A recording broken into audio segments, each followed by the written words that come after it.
espérer en tout cas, c'est que l'absence de formation scientifique des journalistes durant cette épidémie, et notamment des journalistes d'information générale, ait servi un peu de déclencheur et engage les écoles de journalisme à inclure dans leur formation générale une formation scientifique. Est-ce que ce sera suffisant? Est-ce que ce qui vient de se passer et les écueils que l'information scientifique a pu rencontrer, notamment les sous-effectifs en journalistes scientifiques dans les rédactions, est-ce que tout cela va déboucher sur des changements et de pratique et de formation et sur des recrutements? C'est évidemment à espérer. Est-ce que ce sera fait? Je suis à l'heure actuelle bien incapable de le dire. Ce manque de formation a conduit à une sorte de cacophonie ou en tout cas à un certain nombre d'écueils dans le traitement de l'actualité scientifique. Malheureusement, je pense qu'il y a une dérive de certains médias et d'une certaine forme de journalistes populistes qui ne se préoccupent pas de la rigueur de l'information délivrée, mais simplement de l'audience que peuvent produire certains discours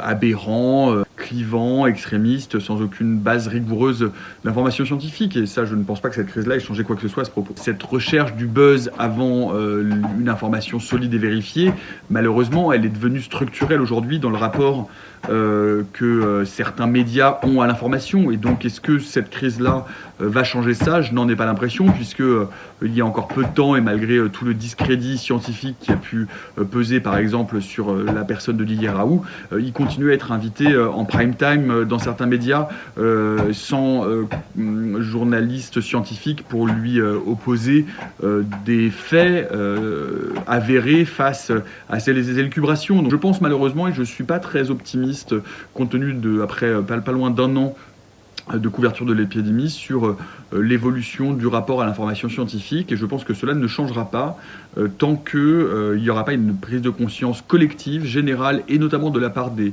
organismes de formation des journalismes, qu'il faut intégrer vraiment de la culture scientifique comme on intègre de la culture économique, de la culture politique, de la culture sportive, de la culture judiciaire dans les formations à l'information générale, c'est-à-dire dans les formations de tronc commun des écoles de journalisme. Et sans cela, et sans aussi, je pense certainement, un aggiornamento de certains médias populistes qui jouent encore une fois sur la facilité du buzz et qui préfèrent le buzz à l'information, eh bien je ne pense pas que les choses changeront radicalement, en tout cas dans les mois qui viennent.